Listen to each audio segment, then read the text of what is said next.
கர்த்தருடைய நாமம் மகிமைப்படுவதாக. ஈரோடு மக்களுக்கு ஒரு அற்புதமான நற்செய்தி. இயேசு கிறிஸ்து நேற்றும் இன்றும் என்றும் மாறாதவராய் இருக்கிறார் என்கிற வேத வாக்கிக்கிறங்க. ஈரோட்டில் அற்புத சுகமளிக்கும் எழுப்புதல் பெருவிழா நடைபெறுகிறது.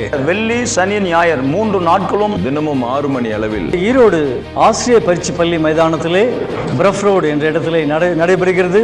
பலவித வியாதிகளில, நோய்களிலே சிரமப்படுகிறவர்கள், பிள்ளை சூனியங்களிலிருந்து இயேசு உங்களை விடுதலையாக்க அழைக்கிறார். உங்களுக்காக விசேஷமான பிரார்த்தனைகளை ஏறெடுக்கும்படி கர்த்தரால் பயன்படுத்தப்படுகிற அருமையான கனத்திற்குரிய தேவ ஊழியர் சுவிசேஷகர் ரவி ஆபிரகாம் அவர்கள் வருகிறார்கள்.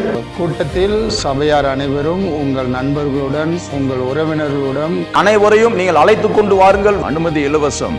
ஈரோடு மாவட்டத்தின் அனைத்து திருச்சபைகளும் ஒன்றிணைந்து உங்கள் யாவரையும் அன்புடன் அழைக்கிறோம்.